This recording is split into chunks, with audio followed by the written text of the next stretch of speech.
Iran ప్రపంచం మొత్తం కూడా ఈ దేశాన్ని ఒక విలన్ గా చూస్తుంది. ప్రపంచంలోనే మోస్ట్ కాంట్రవర్షియల్ దేశం ఏదైనా ఉంది అంటే అది ఇరాన్ మాత్రమే. అయితే నిజానికి ఇరాన్ దేశం ఒక విలన్ కాదు, ఒక విక్టిమ్ అంటే మీరు నమ్ముతారా? కానీ ఇరాన్ చరిత్రను చూసుకుంటే ఎన్నో విషయాలు వెస్టర్న్ కంట్రీస్ చేత మోసగింపబడిన ఒక విక్టిమ్ అని ఇరాన్ దేశాన్ని చెప్తారు. ఈ వెస్టర్న్ కంట్రీస్ ఏవైతే ఉన్నాయో, ముఖ్యంగా అమెరికా అలాగే బ్రిటిషర్లు ఇద్దరు కూడా ఈ ఇరాన్ దేశాన్ని ఒక సిస్టమాటిక్ గా విలన్ లా మార్చారు. నిజంగా ఇరాన్ దేశం ఒక విలనా లేకపోతే విక్టిమా? ఇరాన్ దేశం గురించి అలాగే తన చరిత్ర గురించి మాట్లాడుకుంటే 4 ఎరాలుగా చెప్పొచ్చు. ఈ 4 ఎరాల ద్వారా నేను చెప్పను, మీరే చెప్తారు అసలు ఇరాన్ దేశానికి ఏం జరిగింది. ఇరాన్ ఒక విక్టిమ్ దేశమా లేకపోతే నిజంగా విలనా, లేకపోతే అక్కడ ఉండే రూలర్స్ ఎవరైతే ఉన్నారో వాళ్ళు విలన్సా? ఇవన్నీ కూడా మీరే చెప్తారు. అయితే ఆ 4 ఎరాల గురించి మాట్లాడుకునే ముందు ఒక చిన్న విషయం చెప్పాలి. అదేంటంటే అమెరికా ఏమని నమ్ముతుందంటే ఇరాన్ విషయంలో who ever controls the Iran they control energy life line of the future అని నమ్ముతుంది.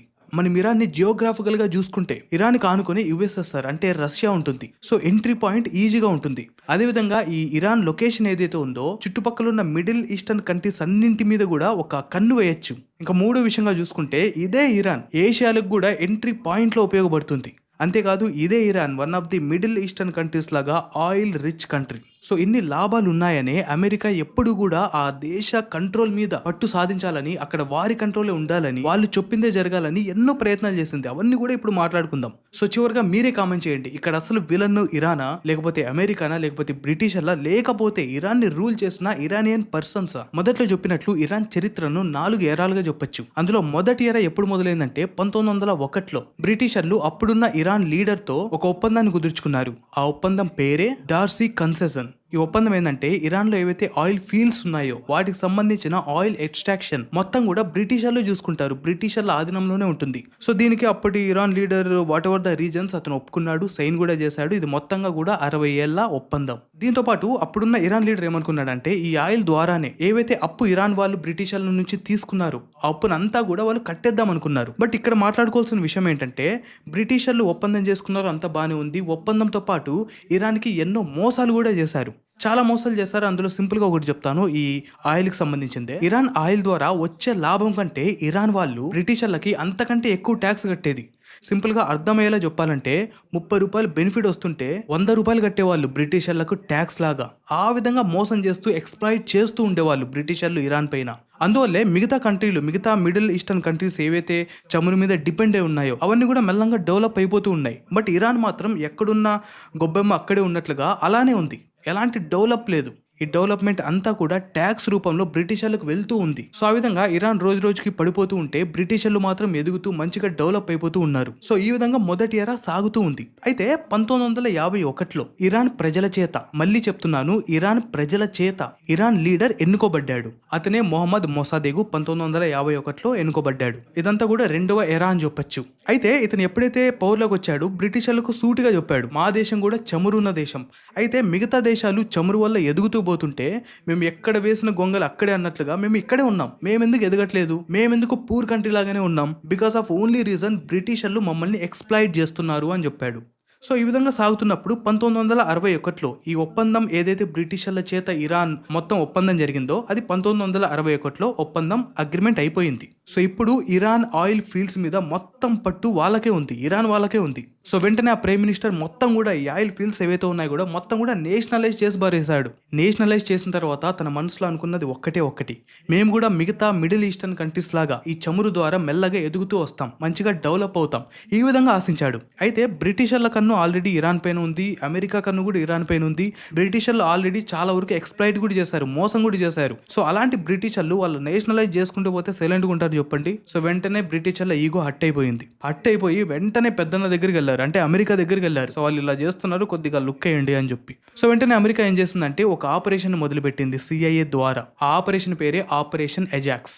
ఈ ఆపరేషన్ లో భాగంగా ఆ ప్రైమ్ మినిస్టర్ ఎవరైతే ఉన్నారో మొహమ్మద్ మొసాదెగు అతన్ని గద్దె నుంచి కిందకి దించేసి అతన్ని అరెస్ట్ చేసి, అంటే బలవంతంగా ఈ అమెరికా సిఐఏ వాళ్ళు అతని పవర్ నుంచి దించేసి పక్కన పడేశారు. పడేయడమే కాదు అతని స్థలంలో అమెరికాకు సంబంధించిన ఒక పప్పెట్ వ్యక్తిని, ఒక లీడర్ లాగా ఇరాన్కి బాద్షాన్ చేశారు. అతని పేరే మొహమ్మద్ రాజా పెహ్లావి.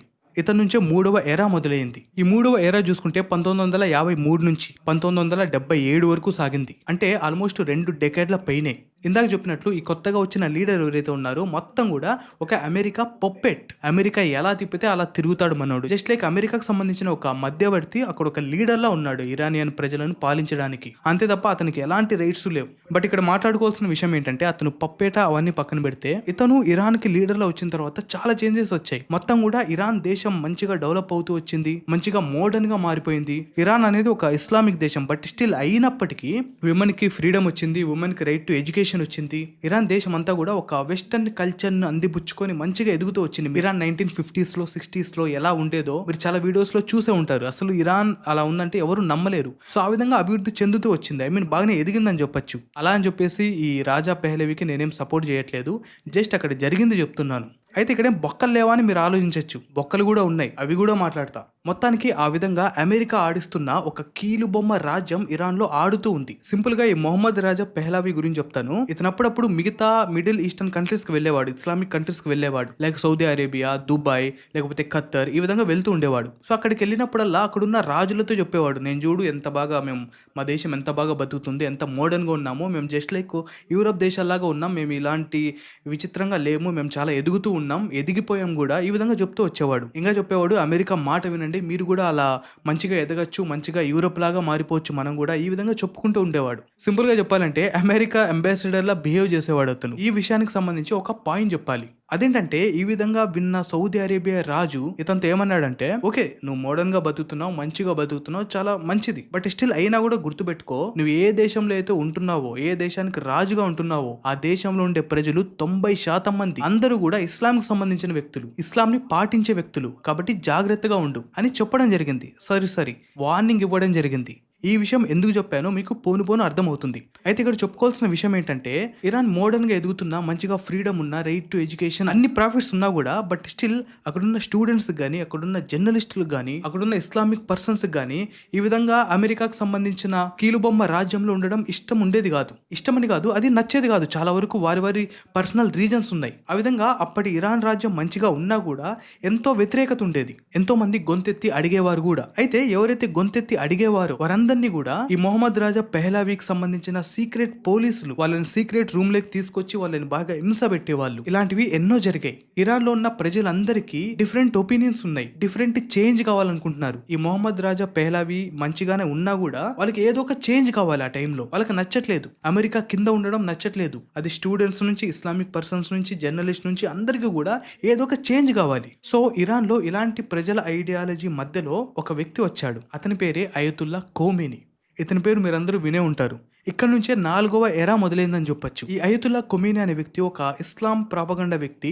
అలాగే ఇతను అక్కడున్న ప్రజలకి చాలా కనెక్ట్ అవుతూ వచ్చాడు. దట్ మేబీ తన ఇన్ఫ్లుయెన్స్ గానీ, లేకపోతే తను మాట్లాడే విధానం గానీ, వాట్ ఎవర్ ఇట్ మేబీ, అక్కడున్న ప్రజలకి చాలా కనెక్ట్ అయ్యాడు. ఇతను అక్కడున్న రాజు కంటే మొహమ్మద్ రాజా పెహ్లవీకి ఆపోజిషన్ కాబట్టి ఆటోమేటిక్ గా ఇతన్ని ఇరాన్ దేశం నుంచి బహిష్కరించడం జరిగింది. ఆల్మోస్ట్ ఇతను 14 సంవత్సరాలు బయటనే ఉండేవాడు, 14 ఏళ్ళు వనవాసంలో ఉన్నాడు. సో ఈ విధంగా అతను బయట ఉండడం వల్ల అక్కడున్న ఇరాన్ ప్రజలకి ఇతని పైన సింపతి పెరిగింది, మంచి కనెక్షన్ ఉంది. ఈ విధంగా అయతుల్లా ఖొమేనీ ఒక మంచి ఫిగర్ అయినాడు. ఆ టైంలో, ఆ పరిస్థితుల్లో అక్కడున్న ప్రజలు చేంజ్ కోరుకుంటున్నారు. వాట్ ఎవర్ ఇట్ మేబీ, మంచిగున్నా చెడుగున్నా కూడా అక్కడున్న ప్రజలు చేంజ్ కోరుకుంటున్నారు. ఆ చేంజ్ కి సంబంధించి ఇతను ఒక ఫిగర్ లా మారిపోయాడు. ఈ విధంగా 3వ ఎరాలో పరిస్థితులు సాగుతూ ఉన్నప్పుడు 1978లో ఈ మొహమ్మద్ రాజా పెహ్లవీ, అమెరికాకు సంబంధించిన పప్పెట్ లీడర్, ఒక తప్పు చేశాడు. అదేంటంటే అప్పటికే మంచి ప్రజాదారంలో ఉన్న ఈ అయతుల్లా ఖొమేనీ పైన అతను ఒక దేశద్రోహి అని చెప్పి అక్కడున్న న్యూస్ పేపర్లో ఆర్టికల్ వేయించాడు. దెబ్బకి ఆ న్యూస్ పేపర్ ఎప్పుడైతే పబ్లిష్ అయిందో అక్కడున్న ప్రజలకి చాలా కోపం వచ్చింది. ఎంత కోపం వచ్చిందంటే అక్కడున్న ప్రజలంతా కూడా రోడ్లపైకి వచ్చి నిరసనలు చేయడం మొదలు పెట్టారు. ఎంతరంగా ప్రొటెస్ట్ చేస్తున్నారంటే just like out of control అయిపోయింది. ప్రజలు రోడ్లపైకి వచ్చి నిరసనలు మొదలు పెడితే అది అవుట్ ఆఫ్ కంట్రోల్ అయిందంటే అప్పుడున్న పరిస్థితి ఎంత భయంకరంగా ఉండదో ఒక్కసారి ఊహించుకోండి. వెంటనే మొహమ్మద్ రాజా పెహ్లవీ అమెరికా దగ్గర పోయి, స్వామి ఇట్లా జరుగుతుంది, ఏదైనా చూడరా బాబు అని చెప్పారు. బట్ అమెరికా బొంగు కూడా పట్టించుకోలేదు. ఫ్లోలో నేను అడ్డుకట్టు వేస్తున్నా బై, బికాస్ ఇది ఒక పాయింట్ చెప్పాలి. మీరు ఎప్పుడైనా గమనించండి,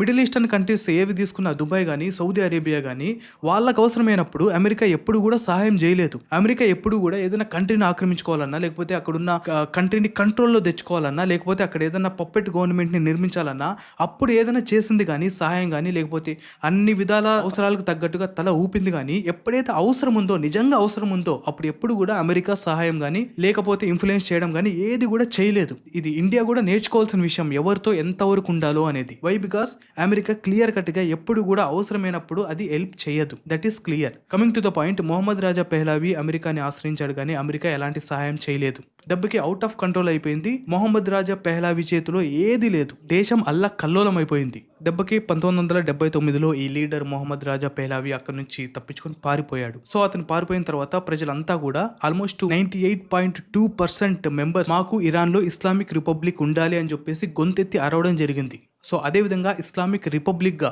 April 1, 1979లో అయతుల్లా ఖొమేనీ ఇరాన్ లీడర్ల ముందుకొచ్చాడు. ఆ విధంగా అసలైన 4వ ఎరా మొదలైంది. ఇక్కడ ఒక ఇంట్రెస్టింగ్ పాయింట్ చెప్పాలి. ఈ 4వ ఎరా ఏదైతే చేంజ్ వచ్చిందో ఇది జస్ట్ అయతుల్లా ఖొమేనీ వల్ల రాలేదు. అయతుల్లా ఖొమేనీ ఒక జస్ట్ లైక్ ఒక ఫిగర్ మాత్రమే ఆ సమయానికి. ఎందుకు ఇలా అంటున్నానంటే చాలా మంది అక్కడ చేంజ్ కోరుకుంటున్నారు. స్టూడెంట్స్ దగ్గర నుంచి నేను ఇందాక చెప్పినట్లు ప్రతి ఒక్కరు కూడా వారికి సంబంధించిన కారణాలు ఉన్నాయి. అంతే తప్ప ఓన్లీ అయతుల్లా ఖొమేనీని బేస్ చేసుకొని మాత్రమే వాళ్ళు చేంజ్ తీసుకురాలేదు. అయతుల్లా ఖొమేనీ అనేవాడు ఒక ఫిగర్ మాత్రమే ఆ సమయానికి. బట్ స్టిల్ ఎప్పుడైతే అతను రూల్ లేక వచ్చాడో మొత్తం కూడా మారిపోయింది. ఇంకా చెప్పాలంటే మిగతా ఎరాలు పక్కన పెడితే ఈ అయతుల్లా ఖొమేనీ ఈ ఇస్లామిక్ రిపబ్లిక్ ఎప్పుడైతే వచ్చిందో ఇరాన్ పరిస్థితి ఇంకా దిగజారిపోయింది. అయతుల్లా ఖొమేనీ లీడర్లో వచ్చినప్పుడు ఇరాన్ పరిస్థితి ఏంటంటే మోనార్చీ నుండి అంటే గ్రూప్ ఆఫ్ పీపుల్ ఇరాన్ ని పాలించడం నుంచి థియోక్రటిక్ గవర్నమెంట్ లా మారిపోయింది. అంటే దైవకారిక దేశంగా నాకు ఈ ప్రొనౌన్సియేషన్ రావట్లేదు. అంటే ఎలా అంటే ఆ దేశం అంతా కూడా ఇస్లామిక్ రూల్ లోనే ఉంటుంది. ఏ రూల్ కూడా ఇస్లాంకి అగైనెస్ట్ గా ఉండదు. మీకు అర్థమయ్యే ఉంటుంది నేనేం మాట్లాడుతున్నాను. ఇందాక చెప్పినట్లు అక్కడున్న ప్రజలందరిలో ఒక్కొక్కరికి ఒక్కోలాగా థాట్స్ ఉన్నాయి, ఐడియాలజీ ఉంది. బట్ అవన్నీ కూడా పట్టించుకుంటే ఇక్కడ చెల్లదు. సో అయతుల్లా ఖొమేనీ ఏం చేశాడంటే మొత్తం మార్చేశాడు. ఎంతలా అంటే వాళ్ళందరికీ కూడా నేను చెప్పిందే వేదంగా మార్చేశాడు. ఇస్లాంని ఒక మెయిన్ ఎజెండాగా పెట్టుకొని అక్కడున్న ప్రజలందరినీ కూడా దీనిపైనే ఉండాలి అని చెప్పేసి ఒక అలాంటి దాన్ని క్రియేట్ చేశాడు. అప్పుడైతేనే ప్రజలందరికీ ఒక్కొక్కరికి ఒక్కో ఐడియాలజీ ఉన్నా కూడా అవన్నీ కూడా చెల్లవు. సో అలా పుట్టుకొచ్చిందే గార్డియన్ కౌన్సిల్. ఈ గార్డియన్ కౌన్సిల్ ఏంటంటే ఇస్లాంకి సంబంధించిన పెద్ద వాళ్ళు ఉంటారు, బిగ్ పర్సన్స్ అన్నమాట. వాళ్ళు ఎలా అంటే వాళ్ళు చెప్పిందే వేదంగా ఉండేది. వాళ్ళు ఒక 3 రూల్స్ చెప్పారు. ఆ రూల్స్ ఏంటంటే ఈ గార్డియన్స్లో ఎవరైతే పెద్దలు ఉంటారో వాళ్ళు ఈజీగా పార్లమెంట్లోని బిల్స్ చేంజ్ చేసేయచ్చు according to Islam rules and అన్ని పరిగణలోకి తీసుకొని. వాళ్ళు జస్ట్ దగ్గితే చాలు పార్లమెంట్లో బిల్ చేంజ్ చేయొచ్చు. అదేవిధంగా ఎవరైతే ఎలక్టెడ్ లీడర్స్ ఉంటారో వాళ్ళు కూడా వీళ్ళ అధీనంలోనే ఉండాలి. అంతేకాదు ఎవరైతే ఎలక్షన్స్లో నిలబడతారో వాళ్ళని కూడా వీళ్ళే అప్రూవ్ చేయాలో డిస్అప్రూవ్ చేయాలో ఆ అధికారాలన్నీ కూడా ఈ గార్డియన్ కౌన్సిల్గా ఉంటుంది. సింపుల్గా చెప్పాలంటే దేశం ఓకే, బట్ దేశం కూడా మతం కింద ఉంటుంది. ఇంకా సింపుల్గా చెప్పాలంటే మత పెద్దల కిందనే ఉంటుంది. దీనికి అగైనెస్ట్గా ఎవరు ఏం చేయలేరు అండ్ ఎవరి ఐడియాలజీలు వాళ్ళు చెప్పడానికి వీలు ఉండదు. వీళ్ళు చెప్పిందే వినాలి. That makes sense right? ఆ ప్రజలందరినీ కూడా ఒక అడ్డుకట్ట వేయడానికి. అయితే ఈ విధంగా చేయడం వల్ల ఇరాన్ పరిస్థితి ఇందాక చెప్పినట్లు ముందు కంటే చాలా దిగజారిపోయింది. బట్ ఇవన్నీ పక్కన పెడితే కొన్నేళ్ల పాటు ఈ విధంగా సాగింది. ఆ తర్వాత అయతుల్లా ఖొమేనీ చనిపోవడం జరిగింది. అతను చనిపోయిన తర్వాత ఇక్కడ నుంచి మంచి ఇంట్రెస్టింగ్ స్టోరీ మొదలవుతుంది. అదేంటంటే అతను చనిపోయిన తర్వాత చాలా మంది అలీ ఖొమేనీని లీడర్లా భావించారు. బట్ ఇక్కడ మాట్లాడుకోవాల్సిన విషయం ఏంటంటే అలీ ఖొమేనీ అంత అర్హత చెందిన వ్యక్తి కాదు.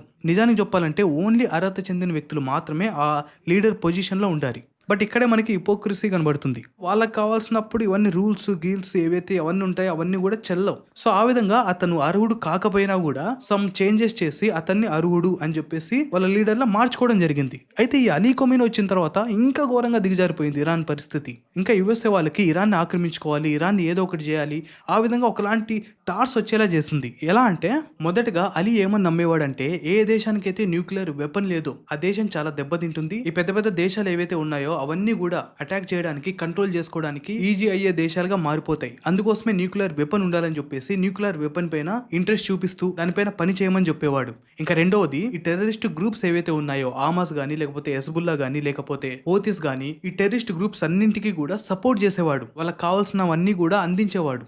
ఇంకా మూడవది ఇతను ఎప్పుడూ కూడా డెత్ టు అమెరికా అని చెప్పేవాడు. అయితే డెత్ టు అమెరికా అంటే అతను ఒక ఎక్స్ప్లెనేషన్ కూడా ఇచ్చాడు. డెత్ టు అమెరికా అనేది అమెరికా ప్రజలకు కాదు, అమెరికాని ఎవరైతే రూల్ చేస్తున్నారో ఆ రూలర్స్ కు సంబంధించి డెత్ టు అమెరికా అంటున్నా అని. సో ఈ విధంగా ఎన్నో చేశాడు. అదే విధంగా ఇంపోజ్ చేసిన రూల్స్ ఏవైతే ఉన్నాయో ఎవరైతే ఒకప్పుడు ఉమెన్స్ మాకు చేంజ్ కావాలి, మాకు అమెరికా పొప్పెట్ రాజ్యం వద్దు అని ఏ విధంగా గొంతు ఎత్తారు, ఇప్పుడు వాళ్ళే ఉమెన్స్ ఎన్నో నిరసనలు చేశారు. ఈ అలీ ఖొమేనీ ఎవరైతే ఉన్నారో వాళ్ళంతా కూడా మరీ క్రూయల్ గా వ్యవహరిస్తున్నారు ఉమెన్స్ పైన, మాకు ఫ్రీడమ్ లేదు, మాకు ఇస్లామిక్ రూల్ వద్దు, ఈ విధంగా ఎన్నో ప్రొటెస్టులు జరిగాయి.